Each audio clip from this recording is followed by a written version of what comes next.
Cafe Kultum tanpa batas.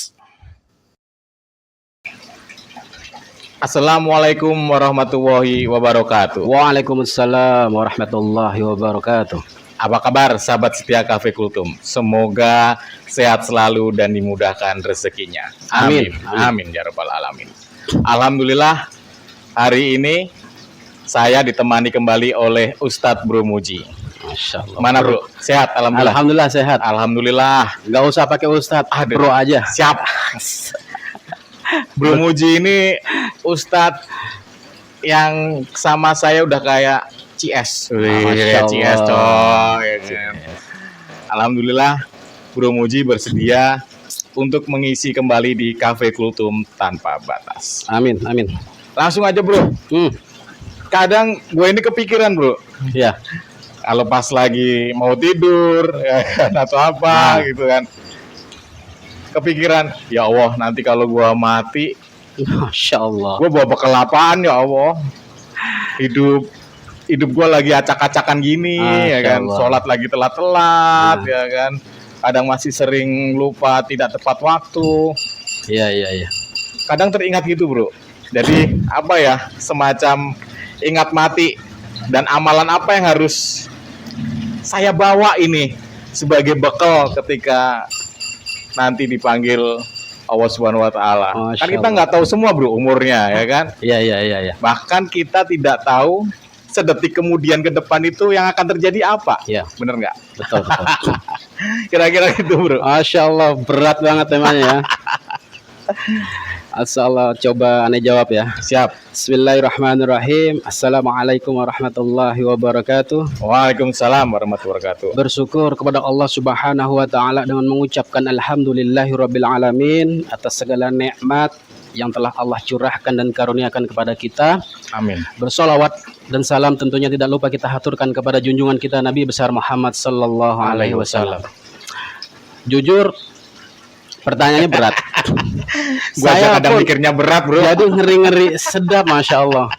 Jadi mungkin aneh kan jawab coba. Cuman tema ini memang berat dan saya pun menjawabnya juga sepengetahuan apa yang saya ketahui. Siap. Karena pasti daripada permisa sahabat setia Cafe Kultum, banyak guru, banyak ulama, banyak ustadz, kiai, tentu yang lebih paham dengan hal ini.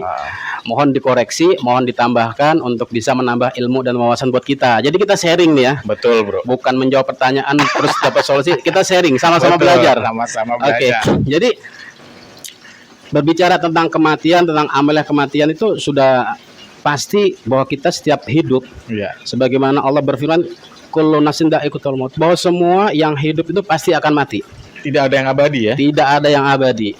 Betul. Setiap kita pasti akan bertemu dengan yang namanya dha'iqatul maut. Mungkin saat ini pasti ya kain kafan kita ini sudah mulai ditenun, Betul. dipotong, bahkan sudah dijahit nih. Tinggal kita nih kapan untuk dipakaikan ke kita. Masya Allah. Maka ketika berbicara tentang kematian itu dan amalia tentang kematian itu, maka sangat beratnya gini. Ketika seseorang sudah meninggal, maka dia akan terputus segala amal ibadahnya. Betul. Tapi kan ada katanya Ya. amal yang bisa Betul. kita bawa, bro. Betul. Jadi ketika seseorang itu sudah meninggal, maka akan terputus segala amal ibadahnya kecuali 3 hal. Kecuali 3 hal. Ya, yang pertama sedekah jariyah. Sedekah jariah itu sedekah yang berkelanjutan gitu ya. Sedekah jariyah itu adalah sedekah yang kita lakukan semasa hidup dan pahalanya ini akan terus mengalir, Terus mengalir. ketika kita telah mati, telah meninggal. setelah Terus meninggal. akan mengalir kebaikan, terus akan mengalir pahalanya. Contoh, Contoh. ketika kita hidup, kita bersedekah untuk pembangunan masjid, Oh iya. pesantren, Betul. jalan atau segala suatu fasilitas umum yang dipergunakan untuk kemaslahatan umat Betul. dalam Sebentar, hal bro. kebaikan tentunya. bro. Ya, Ini terlintas, Dis. ya. Barusan terlintas set ya kan. Amal jariah yang sedekahnya tidak akan putus, mengalir terus ketika kita mati. Contohnya tadi masjid, pondok pesantren. Iya. Nah, ketika kita nyumbang nih untuk bangun masjid, nyumbang semen, nyumbang bata, dibangun lah. Ketika bangunannya masih ada, amalnya akan terus ke kita. Ya. Dan nanti kalau masjidnya diperbarui, pesantrennya diperbarui, batu bata kita hilang. Jadi Allah tuh tidak melihat dari situ ya. Oh, iya. Ketika niat awal kita bersedekah untuk membangun masjid, tiba-tiba kita nyumbang semen di masjid. Itu kan dibangunlah sebuah masjid. Betul. Itu kan sudah menjadi jariah kita. Suatu ketika tuh masjid mungkin karena sudah tidak menampung jamaah atau dipugar semua. Terus secara otomatis kan dibongkar semua.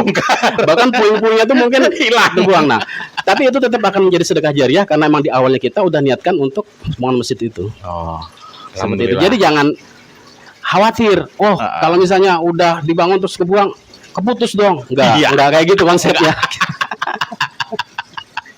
betul. Itu yang pertama. Ya, kemudian yang kedua itu adalah ilmu yang bermanfaat. Ilmu yang bermanfaat. Ya, kita punya ilmu, sedikit ilmu kita amalkan.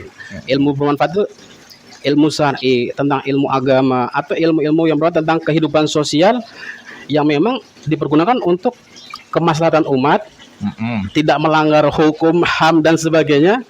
Dan itu bisa dipakai untuk apalagi kalau ilmu itu bertujuan untuk mendekatkan diri kita kepada Allah Subhanahu wa taala. Contoh. Contohnya kayak para alim ulama zaman dulu itu kan mengarang kitab. Oh iya. Sampai sekarang kitabnya masih dipelajari. Iya, Ulumuddin gitu ya. Iya, Ulumuddin dan sebagainya sebagai bahan pembelajaran. Itu akan terus mengalir pahalanya seperti itu. Oke. Kemudian yang ketiga adalah anak yang saleh. Anak yang soleh. Oke, itu yang menjadi PR kita nih sebagai orang tua tentunya. Sangat-sangat berat. Ya. Tantangan akhir zaman kayaknya itu, Bu. Masya Allah, apalagi di tengah persaingan kehidupan dunia yang sekarang serba cepat putarnya, serba aneh-aneh, serba teknologi. Masya Allah, itu memang menjadi tantangan berat buat kita. Makanya kita tuh berusaha sebaik mungkin ya untuk menjadi contoh yang baik dulu buat anak kita, kemudian kita berikan pendidikan agama yang terbaik. Syukur-syukur anak kita bisa menjadi anak-anak yang hafiz Quran. Betul. Yang ketika hafalannya terus dibaca, pengalir terus pahalanya untuk kita. Betul. Anak yang saleh itu adalah anak yang ketika anak yang selalu mendoakan kedua orang tuanya, baik selama masih hidup ataupun setelah orang tuanya meninggal. Betul. Dan itu menjadi aset yang sangat luar biasa yang terus mengalir pahalanya untuk kita sebagai orang tua. Tantangan memang, Bro. Betul. Oke lah, untuk kayak amal zariah, ketika kita punya bisa, ya kan. Tapi ada yang lain juga. Amal, terus apa tadi? Ilmu yang bermanfaat. Ya, ketika kita memiliki ilmu, contohlah mungkin saya bisa mengajar tentang ilmu hukum, ya kan. Terus saya bisa mengajar ngaji, betul, ya kan, bermanfaat. Anak yang soleh ini tantangan, Masya Allah. karena saya mengakui sendiri. Anak saya di pengalaman pribadi, Bro. Anak saya SD-nya dua-duanya MI, Madrasah Ibtidaiyah. Madrasah Ibtidaiyah. Ketika yang gede coba dipondokin, berontak, coy. Aduh, ya wes lah. Akhirnya masuklah ke MTS.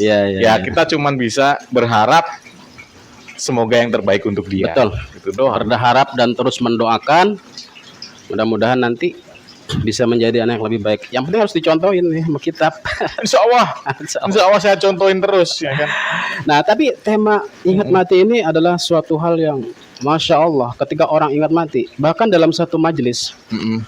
Dalam satu majelis pernah disampaikan oleh Maulana Sayyid Al-Habib Abdul Qadir bin Syekh Al-Jufri. Beliau mengatakan bahwa ketika kita ingat mati, maka Allah Subhanahu wa taala itu akan memberikan kita 3 keistimewaan. Ketika kita ingat mati, Allah akan memberikan 3 keistimewaan. Betul. Apa aja itu? Nah, makanya sering-sering nih kita ingat mati supaya kita Allah. Apalagi kalau pas lagi ini, Bro. Pas lagi kelilit utang, ingatnya mati mulu. Kelemahan kita ya. Termasuk saya. Ketika kita bahagia lupa. Tapi ketika lagi sulit, lagi susah, lagi terimpit, ingat yang mati lah, ingat Allah. Masya Allah manusia. Mudah-mudahan kita jadi orang yang terselamatkan. Betul. Jadi beliau tuh mengatakan, makanya kita tuh diperintahkan, dianjurkan sama beliau tuh untuk selalu mengingat mati. Kenapa? Ketika kita ingat mati, Allah Subhanahu wa taala akan memberikan kita 3 keistimewaan.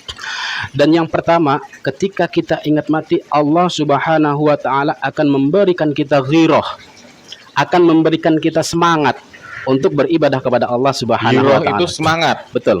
Insya Allah saya selalu berusaha untuk terus semangat. Masya Allah, Alhamdulillah. Jadi ketika Allah sudah memberikan kita ghirah, semangat, Betul. tentunya ibadah kita pasti akan menjadi lebih baik lagi. Ya, lebih Ya kan? mudah. Ibadah kita, mungkin sedekah kita, yang tadinya sholat wajib aja ditambahin dengan sholat sunnahnya, ditambahin zikirnya, sholawatnya, terus dia mau hadir ke dalam majelis-majelis ilmu, berkumpul dengan orang-orang soleh, itu berkah karena ghirah yang Allah berikan kepada kita ketika Betul. kita ingat mati. Betul. Masya Allah. Kemudian yang kedua, keistimewaan yang Allah berikan ketika kita ingat mati, bahwa Allah Subhanahu wa taala akan menenteramkan hati kita, akan menenangkan hati kita, ya kan? Menenangkannya gimana nih bro? Contoh.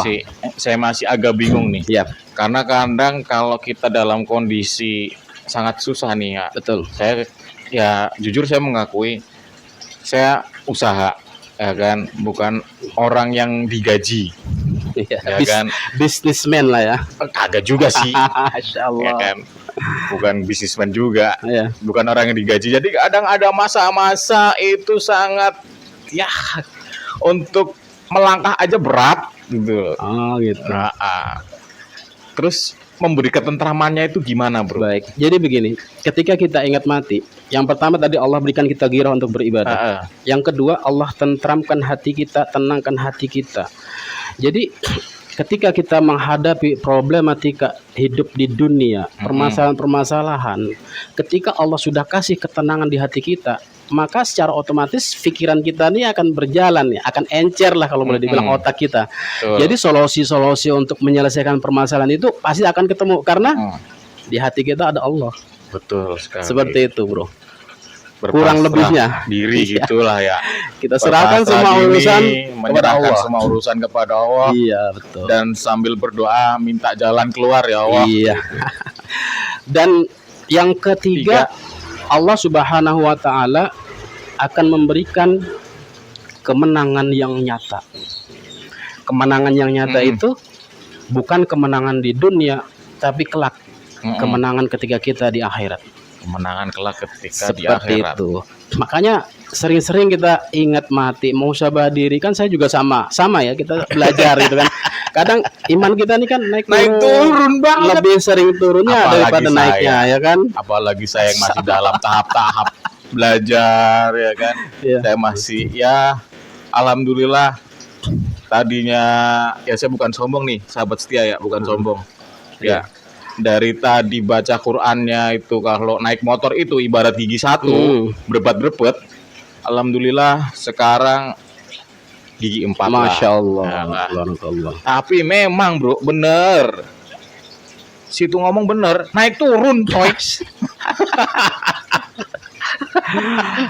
Makanya tadi ketika berbicara tentang ingat mati, terus amalia-amalia yang akan dibawa ketika mati, itu ketika kita ingat mati ya Allah berikan kita ghirah, itu kan luar biasa. Semangat. Ibadah kita itu semuanya bisa kita laksanakan gitu berkat ghirah yang Allah berikan. Karena gini, kalau ketika kita berada di akhirat ya, Rasulullah Shallallahu Alaihi Wasallam itu pernah bersabda dalam hadis yang diriwayatkan oleh Ibnu Hibban dan At-Tirmizi, bahwa Rasulullah SAW bersabda bahwa kedua kaki seorang hamba tidaklah beranjak dari tempat hisapnya di hari kiamat sehingga dia ditanya mengenai 4 hal. Apa itu bro? Yang pertama, umurnya untuk apa dihabiskan, itu yang pertama. Aduh. Kemudian yang kedua, jasadnya untuk apa ia gunakan. Kemudian yang ketiga, ilmunya apakah telah diamalkan atau tidak. Kemudian hartanya dari mana dia peroleh dan kemana dia belanjakan. Betul. Makanya beruntung ketika kita ingat mati tadi, Allah berikan kita ghirah sehingga kita punya semangat beribadah. Ketika kita punya semangat ibadah, kita akan gunakan umur kita sebaik mungkin, jasad kita sebaik mungkin. Contoh umur kita akan sering beribadah kepada Allah. Betul. jasad kita bawa ke tempat-tempat yang diridhoi Allah, ke majelis taklim, ke masjid, masjid. berkumpul dengan orang-orang soleh. Ilmu kita bermanfaat, bertambah, kita bisa sharing, bisa menyampaikan. Dan juga harta kita yang kita dapat pun kita bisa belanjakan sumbangkan. Atau di bisa tempat belanjakan di jalan Allah. dalam hal yang tepat seperti bersedekah, zakat. Itu berkat ketika Allah kasih kita ghirah, kita rajin beribadah, tergerak hati kita sehingga kita mau berkumpul, berhadir dalam majelis taklim. Jadi Betul. umur yang kita kelak yang akan dipertanyakan itu sudah bisa kita manfaatkan. Itulah Iya. apa manfaatnya daripada kita ingat mati itu, bro. Karena banyak juga kan dari apa namanya, dari beberapa kita termasuk ya, lebih memikirkan hal-hal yang memang jauh dari itu. Ketika melakukan sesuatu pun tujuannya juga bukan karena Allah. Kebanyakan dunia, bro. Betul. Bahkan gini, tanpa kita sadari ya, bahkan ketika kita melakukan sesuatu hal yang baik, contoh dalam hal ibadah sekalipun ya, atau kita mungkin ceramah atau sebagainya, itu kadang kita terlintas, wah pengennya dipanggil ini, pengen itu kan, masya Allah. Saya dapat satu ilmu dari guru saya. Beliau dapat dari gurunya Hadrat Syekh Ahmad As-Syari bin Muhammad Usman Al-Ishaq. Itu beliau menyampaikan, kuluma yu'iduka Allah fahuwa ukhra wa ma yushiduka anillah fahuwa dunya. Jadi apa saja yang kamu lakukan atau kamu kerjakan, kalau semata-mata karena Allah, maka semua itu akan bernilai ibadah, bernilai akhirat, berkah. Kita lakukan karena Allah, ikhlas, nolong dan sebagainya. Bekerja niatkan karena beribadah kepada Allah. Betul. Seperti itu. Tapi ada sebaliknya nih, bro. Ada. Ini aku jadi teringat sama kemarin, sebelumnya sama Ustadz Fauzi, Ustadz RW. Iya. Sebelum ini ada podcast tuh sama Ustadz RW, Ustadz Fauzi. Nanti boleh dicek kembali ya. Iya. Sahabat setia. Bener. Ada ibadah yang ibadah dunia menjadi ibadah akhirat. Betul. Ya kan? Bisa berkah untuk akhirat, bisa mendapat pahala akhirat. Betul. Tapi ada ibadah akhirat yang akhirnya tidak bernilai apa-apa. Karena jadinya bersifat dunia. Betul. Ya, Itu yang beliau sampaikan Hadrat Syekh Ahmad As-Syari Al-Ishaqi, lanjutan dari yang tadi. Wa ma yushiduka anillah fahuwa dunya. Jadi tetapi ya, apa saja yang kamu lakukan atau kamu kerjakan semata-mata karena jabatan, betul. kedudukan, ketenaran, Pamor. maka sehebat apapun kerjaannya, sehebat apapun namanya, maka semua itu tidak akan bernilai di sisi Allah. Hanya menjadi ibadah dunia. Karena yang dituju karena dunia, bukan karena Allah. Betul. Contoh. Gue bisa contohin nih. Gue bisa contohin. Siap. Ini kemarin dapat ilmu dari Ustadz Fauzi, Ustadz RW ya. Masya Allah. Ya Ustadz kan? Fauzi, Afan. Masya Allah. Jadi ada nih bro, katanya kemarin ada ibadah akhirat yang akhirnya berubah menjadi ibadah dunia. Ketika kita nyumbang, terus sumbangan itu dikasih emblem. Dikasih emblem. Contoh lah, gue nyumbang nih sembako 100 paket. Nah, Tasnya ada foto aing. Masya Allah. Tasnya ada foto saya. Pencitraan Pilih gitu ya. saya. Itu katanya akhirnya menjadi ibadah dunia. Ibadah dunia yang nggak ada nilainya di sisi Ya. Allah. Jadi sia-sia gitu. Hanya untuk kepentingan dunia semua, ya ngapain gitu Betul. kan. Makanya jadi orang tuh ya kita ikutin guru-guru kita. Karena Insya Allah. dengan berkat wasilah guru-guru kita gitu, kita akan menjadi orang yang selamat insya Allah. Kemudian yang terakhir, ada yang disampaikan oleh Hadrat Syekh Ahmad As-Syari Al-Ishaqi itu, ketika kelak di akhirat itu Allah Subhanahu wa taala itu akan memberikan kita kejutan. Allah Subhanahu wa taala itu akan memberikan kita surprise. Yang masa Allah surprise-nya apa? Satu amalan yang ketika kita di dunia kita bisa menjadi orang yang sabar. Sabar ketika kita dizolimi, dianiaya, difitnah. Kita sabar, kita nggak usah balas. Karena kalau kita balas, malah pembalasan itu kan akan lebih banyak melakukan keburukan, kejelekan, bahkan dosa gitu kan. Betul. Maka lebih baik kita bersabar ketika kita difitnah, dizolimi. Karena sabar itu kelak akan menjadi simpenan, Mm-mm. kelak akan menjadi celengan di akhirat yang timbangannya ini akan menjadi sangat berat di hadapan Allah Subhanahu wa Itu taala. yang saya harus banyak belajar, bro. Masya Allah, sama saya pun juga belajar Saya tentang jujur itu. kalau dizolimi, jujur nih ya, saya dizolimin, gua incer tuh orang, gua habisin, lihat aja ya kan, gua lihat gua maaf kata nih sahabat setia. Iya. Kadang maaf ya, kadang saya emang tanpa tedeng aling-aling, ya kan. Nah, ini yang harus saya banyak belajar nih. Berat coy Masya belajar Allah. itu asli. Berat, saya pun belum tentu bisa sahabat, makanya sama-sama kita belajar ya. Betul. Mumpung udah ada nih apa pencerahannya tentang kesabarannya, hasilnya ke akhirat dipilih Betul. seperti ini, makanya Akan sayang jadi banget. timbangan yang lumayan berat lah Ya, ya. sangat berat di hadapan Allah Subhanahu wa taala. Jadi sabar itu akan jadi timbangan. Insya Allah di sono sahabat setia. Jadi banyak-banyaklah bersabar. Masya Allah. Ini yang Sarah harus banyak belajar ini. Sama-sama Asli. kita belajar sahabat. Betul. Betul. Oke, Bro. begitu kira-kira. Ya, ketika kita ingat mati memang akhirnya menjadi apa sih yang harus kita bawa ketika amal apa aja yang harus kita bawa ketika nanti meninggal. Ya, jadi kita Terus persiapkan ya. kita juga bisa menjadi apa tadi mendapat 3 keistimewaan dari Allah ya kan. Iya. Diberikan hiroh, Giro atau semangat beribadah. semangat beribadah, lalu diberikan apa tadi? Ketentraman hati. Yang diberikan ketiga kemenangan yang diberikan nyata. kemenangan yang nyata di akhirat. Masya Allah. Masya Allah. Semoga ilmu dari Bro Muji ini bermanfaat nih untuk kita, Amin, terutama ya Allah. untuk saya. Sama terutama. untuk saya. Saya masih- mengingatkan diri saya pribadi khususnya. Masya Allah. Terima kasih Bro Muji Sama-sama atas Pak waktunya Bro yang sangat singkat ini. Masya Allah. Amin. Amin. Semoga bisa menjadi ilmu untuk kita amin. semua. Amin ya Allah. Amin. Amin. Semoga ini jadi ilmu yang bermanfaat ya Bro ya. Sama, mudah-mudahan sama-sama kita saling mengingatkan jadinya ya. Masya Allah. Terima kasih Bro Muji atas Sama-sama, waktunya. Sama-sama. Dan saya tutup sahabat setia Cafe Kultum. Wassalamualaikum warahmatullahi wabarakatuh. Waalaikumsalam warahmatullahi wabarakatuh. Cafe Kultum tanpa batas.